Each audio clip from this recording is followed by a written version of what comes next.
नमस्कार दोस्तों, जय हिंद। आप सभी का स्वागत है आपके अपने इस ऑनलाइन प्लेटफॉर्म पे जिसका नाम है स्टडी हब आशीष सर। उम्मीद करता हूं कि आप सभी लोग एकदम स्वस्थ होंगे, एकदम मस्त होंगे और शानदार तरीके से अपने अध्ययन के कार्यक्रम में व्यस्त होंगे। उम्मीद करता हूं इस बार पशु परिचर की तैयारियां जोरों पे चल रही होगी और आशा करता हूं कि इस बार आप सभी लोगों का क्या हो जाए, सिलेक्शन हो जाए। अंतिम 20 दिन बचे हैं, किस तरीके से तैयारी की जाए इसके बारे में आज मैं आप लोगों के सामने चर्चा करने के लिए आया हूं। इस वीडियो में आप लास्ट तक बने रहिएगा। आज मैं आपको बताने वाला हूं कि आपके कौन कौन से टॉपिक से कौन कौन से प्रश्न पूछे जाएंगे और मैं आपको बताने वाला हूं कि कौन सी रणनीति या स्ट्रेटेजी को अपनाओगे तो इस एग्जाम में 100% एक सीट को आप पक्का कर लोगे। तो बिना समय गंवाए स्टार्ट करेंगे इस सेशन को।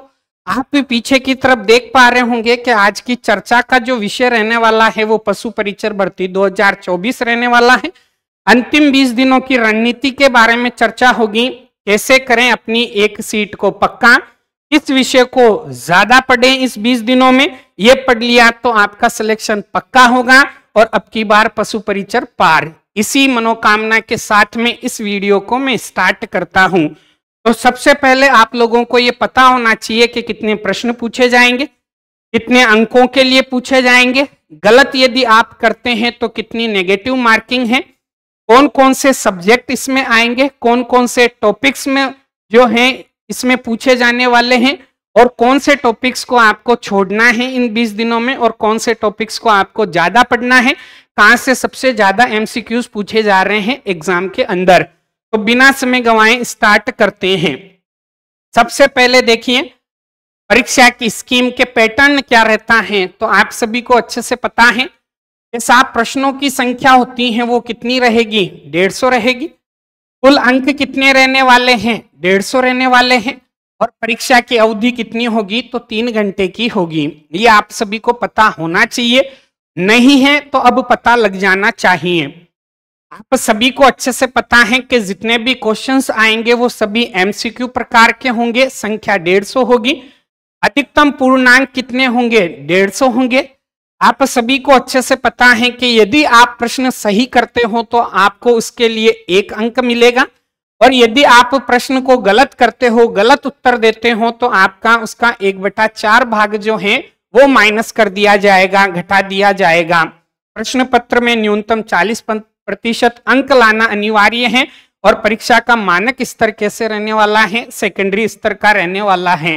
10th लेवल जिसको आप कहते हो, 10th लेवल के जो प्रश्न पत्र आते हैं उसी प्रकार के प्रश्न पत्र आएंगे किसमें, पशु परिचर में।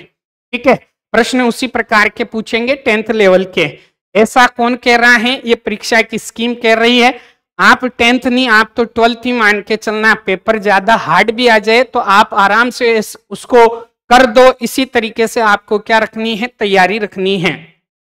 चलिए अब सबसे पहले बात करें कि साहब जो आपके ज्योग्राफी है राजस्थान की, उसमें कौन कौन से टॉपिक पूछे जाएंगे। तो आपको पता होना चाहिए राजस्थान की स्थिति और विस्तार, इसके अलावा भौतिक स्वरूप पूछा जाएगा, इसके अलावा भौतिक विभाजन है वहां से, इसके अलावा प्राकृतिक वनस्पतियां, मृदा, वन संरक्षण, जलवायु, जल संसाधन, अपवाह तंत्र, झीलें, प्रमुख सिंचाई परियोजनाएं, जनसंख्या, आकार वृद्धि, वितरण घनत्व, लिंगानुपात, साक्षरता, परिवहन जो है इनसे क्या पूछे जाएंगे, एमसीक्यू पूछे जाएंगे। तो आपकी राजस्थान की जो ज्योग्राफी है वो बहुत अच्छे लेवल की होनी चाहिए। अच्छे लेवल की होगी तब ही आप आसानी से क्या कर पाओगे, तो आसानी से आप एमसीक्यू कर पाओगे। क्लियर है। आगे देखिएगा जो है इंपॉर्टेंट, देखिए राजस्थान का इतिहास एवं कला संस्कृति, उसमें ये टॉपिक जो हैं वो इंक्लूड किए गए हैं। ऐतिहासिक घटनाएं, स्वतंत्रता आंदोलन, एकीकरण, महत्वपूर्ण व्यक्तित्व, भाषा एवं साहित्य, इसके अलावा जो है संस्कृति एवं सामाजिक जीवन, वेशभूषा, वाद्य यंत्र, लोक देवता, लोक साहित्य, बोलियां, मेले और त्योहार, आभूषण, लोक कलाएं, वास्तुकला, लोक संगीत, नृत्य, रंगमंच, पर्यटन स्थल व स्मारक, व ऐतिहासिक व सांस्कृतिक दृष्टि से हस्तियां इत्यादि। ये आपके किसका है? हिस्ट्री एंड कल्चर का पोर्शन है। अब बात करते हैं कि साहब आपके साइंस में क्या क्या पूछा जाएगा। तो भौतिक और रासायनिक परिवर्तन, धातु अधातु एवं प्रमुख यौगिक, प्रकाश का परावर्तन एवं नियम, आनुवांशिकी से संबंधित सामान्य शब्दावली, मानव शरीर की संरचना और अंग और तंत्र, प्रमुख मानव रोग, कारक एवं निदान और अपशिष्ट प्रबंधन। ये आपके किस में पूछे जाएंगे? साइंस में पूछे जाएंगे। एक बार मैं सिलेबस के बारे में थोड़ा सा बता रहा हूं ताकि फिर मैं आपको बताऊंगा कौन से टॉपिक आपको पढ़ना है और कौन से छोड़ना है। यदि बात करें करंट अफेयर्स की तो उसमें खेल से संबंधित प्रश्न, राजनीति से संबंधित, अर्थव्यवस्था, सामाजिक, भौगोलिक, सांस्कृतिक और पारिस्थितिकी संबंधी एवं तकनीकी क्षेत्र से संबंधित मुद्दे जो हैं उनसे संबंधित एमसीक्यूज पूछे जाएंगे। राज्य एवं राष्ट्रीय जो मुद्दे हैं उनसे एमसीक्यूज बनेंगे, प्रसिद्ध व्यक्तित्व से संबंधित प्रश्न बनेंगे और राज्य व राष्ट्रीय कार्यक्रम एवं नीतियां। ये आपके किस में रहने वाले हैं? करंट अफेयर्स में, अर्थात समय सामयिक घटनाओं के अंदर रहने वाला है ये टॉपिक। तो इतनी चीजें आपको पता होनी चाहिए। इसके बाद में आपको पता है ये है आपके गणित का सिलेबस। महत्तम समापवर्तक, लघुत्तम समापवर्तक, औसत, लाभ हानि, प्रतिशत, साधारण ब्याज, चक्रवृद्धि ब्याज, अनुपात, समानुपात इत्यादि। ये आपके क्या हैं? मैथ्स के टॉपिक हैं। अब इसके बाद में बात करें कि साहब आपके पशुपालन में क्या है? तो जंतुओं में जनन, पाचन, श्वसन, प्रमुख रोग, विशेषताएं एवं आवास, संरक्षण इत्यादि। दूसरी यूनिट में क्या है? पशु उत्पादकों का पोषक मान, पशु कृषि, कुक्कुट पालन। तीसरे में कौन सा है? आधुनिक विश्व में चरवाहे। और चौथा कौन सा है? वन्य प्राणी, उनका जीवन और वन्य जीव संसाधन। अब देखो ये है आपके किसके अंदर? एनिमल हस्बेंड्री के अंदर।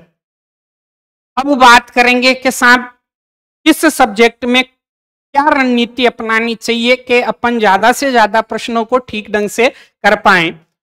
सबसे पहले मैं आपको बताने जा रहा हूं इसके बारे में, साइंस के बारे में, ठीक है। तो साइंस में आपको क्या करना है मैं आपको बता देता हूं। सबसे पहले कि यदि आपके पास में इनके नोट्स नहीं हैं तो मैं आपको एक व्हाट्सएप नंबर दे रहा हूं। उस व्हाट्सएप नंबर पे आप हाई लिख देना और लिख देना पशु परिचर नोट्स साइंस। तो मैं आपको हाथों हाथ पीडीएफ क्या कर दूंगा? सेंड कर दूंगा, ताकि अंतिम 20 दिनों के अंदर उसी पीडीएफ से आपको साइंस को पढ़ना है। दूसरा, यदि आप व्हाट्सएप को ज्वाइन कर लेते हैं तो वहां पे आपको प्रत्येक चैप्टर के 150 वेरी इंपॉर्टेंट क्वेश्चन जो हैं उनके एमसीक्यूज मिलेंगे। उनको आपको क्या करना है? सोल्व करना है। मैं व्हाट्सएप नंबर बता रहा हूं, वो है 8567068888 और 8, ठीक है। इसको आप व्हाट्सएप पे क्या कर लीजिए? ऐड कर लीजिए, ठीक है। और उस पे लिख दीजिएगा पशु परिचर साइंस। आपको कंप्लीट नोट्स मिलेंगे, शानदार हैंड रिटन, और आपको कंप्लीट एमसीक्यूज मिलेंगे टाइप किए हुए विथ आंसर की। तो आपको ज्यादा से ज्यादा उनको क्या करना है? एमसीक्यूज को सोल्व करना है। आपको अच्छे से पता है भौतिक और रासायनिक परिवर्तन हर एग्जाम में प्रश्न पूछे जाते हैं। चाहे आप अगस्त में जो एलडीसी एग्जाम हुआ था उसमें देख लो, उसमें भी प्रश्न पूछे थे। आपको पता है कि स्टेनो का जो एग्जाम हुआ था उसमें भी यहाँ से प्रश्न पूछे थे, और 101% लिख के दे रहा हूं। सीईटी में भी यहाँ से प्रश्न बने थे, और 101% आपको कह रहा हूं आपके भी प्रश्न बनेगा भौतिक और रासायनिक परिवर्तन का। उदाहरण पूछेंगे कि बताइए ये उदाहरण जो है वो कौन से परिवर्तन का उदाहरण है, ठीक है। तो एग्जाम्पल देखिए और आपको पूछेगा भौतिक परिवर्तन है, रासायनिक परिवर्तन है। तो एक तरीके से देखें तो ये फ्री का क्वेश्चन है भाई, तो इसको जाने नहीं देना है। जितने भी एमसीक्यू आज तक पूछे हुए हैं वो आपको उस पीडीएफ में मिल जाएंगे। फिर बात करते हैं धातु अधातु एवं प्रमुख यौगिक। तो धातु अधातु जो हैं वो बहुत ही इंपॉर्टेंट चैप्टर हैं, यहाँ से 100% आपको प्रश्न पूछेगा। और रासायनिक यौगिकों के सूत्र का सवाल तो बनेगा ही बनेगा। कोई भी रासायनिक यौगिक का आपको सूत्र पूछ सकता है, उसका रासायनिक नाम पूछ सकता है, उसका उपयोग पूछ सकता है और उसका सामान्य नाम पूछ सकता है। तो धातु, अधातु एवं प्रमुख यौगिक। प्रकाश का परावर्तन और नियम, मैं कह रहा हूं प्रकाश तो आप पूरा ही पढ़ के जाना, प्रकाश का परावर्तन ही नहीं, प्रकाश के बारे में सामान्य जानकारी, परावर्तन, अपवर्तन, समझ गए, व्यतिकरण की घटना के बारे में, वर्ण विक्षेपण के बारे में, प्रकीर्णन के बारे में, और इवन मैं तो यहां तक कहता हूं कि लेंस और दर्पण भी पढ़ के जाना, प्रश्न पूछ सकते हैं। क्योंकि इस बार जो हैं वो बहुत ही विचित्र प्रकार से प्रश्न पूछे जा रहे हैं। सिलेबस में आपके नाम नहीं दिया हुआ होता चैप्टर का, उसके बावजूद वहां से प्रश्न बन रहे हैं। तो ऐसा आपके साथ में ना हो तो प्रकाश को पूरा अच्छे से ढंग से पढ़िएगा। बात करें आनुवांशिकी से संबंधित शब्दावली, तो मेंडल की शब्दावलियां पढ़नी है। प्रभावी, अप्रभावी, समयुग्मजी, विषमयुग्मजी, समझ रहे हैं, एकल संकरण, द्विसंकरण, ये वाला, तो ये शब्दावलियां आपको याद करके जानी है। लगभग 25 के लगभग शब्दावलियां हैं, 25 टर्म्स हैं, तो ये 25 टर्म्स आपको याद होने चाहिए। इसके बाद में है मानव की शरीर संरचना और तंत्र। आपको पता है मानव शरीर के यदि सभी तंत्रों को ही पढ़ोगे तो ही काम बनेगा। पाचन तंत्र, श्वसन तंत्र, उत्सर्जन तंत्र, जनन तंत्र, प्रतिरक्षा तंत्र, तंत्रिका तंत्र, तो इनके बारे में आपको सामान्य जानकारी होनी चाहिए। रोग का 100% आपके प्रश्न देखने को मिलेगा।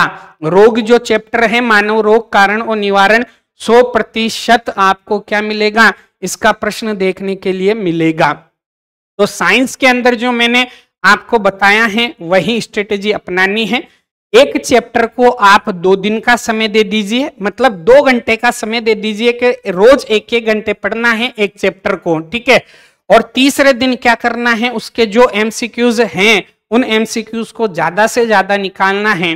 कम से कम एक चैप्टर के 100-100, 150-150 एमसीक्यू की आपकी प्रैक्टिस होनी चाहिए। क्योंकि आपकी अच्छी प्रैक्टिस रहेगी तभी आप वहां पे कम समय में उतने क्वेश्चंस को अरेंज कर पाओगे और उनके आंसर दे पाओगे, ठीक है। तो ये स्ट्रेटेजी आपको किसमें अपनानी है, साइंस के अंदर अपनानी है। सेकेंडरी चीज मैं आपको बताता हूं कि करंट अफेयर्स जो हैं उसके मैंने पिछले 6-7 महीने के जितने भी शानदार एमसीक्यू बनते हैं वो आप लोगों के लिए रेडी करवा दिए हैं। तो आप लिख दीजिएगा इन्हीं नंबरों के ऊपर व्हाट्सएप के ऊपर कि मुझे करंट अफेयर्स के नोट्स भी चाहिए, तो करंट अफेयर्स के नोट्स भी आपको उपलब्ध करवा दिए जाएंगे। हर संभव प्रयास किया जा रहा है कि कल से आपकी जितने भी सब्जेक्ट हैं उन सभी सब्जेक्ट की 15 दिन तक महामैराथन चलाई जाए, 2-2 घंटे की। 2 घंटे साइंस, कम से कम 2 घंटे आपकी जो हिस्ट्री एंड कल्चर है उसकी, 2 घंटे की ज्योग्राफी की, और हर संभव प्रयास किया जा रहा है कि कल से आपको समय बता दिया जाए और पूरे के पूरे जितने चैप्टर हैं उनकी शानदार सीक्वेंस के साथ में एमसीक्यू की आपकी प्रैक्टिस करवा दी जाए। तो उम्मीद करता हूं कि ये सेशन आपको बहुत अच्छा लगेगा। उम्मीद करता हूं कि इस सेशन को आप ज्यादा से ज्यादा क्या करेंगे, शेयर करेंगे, अपने दोस्तों को बताएंगे।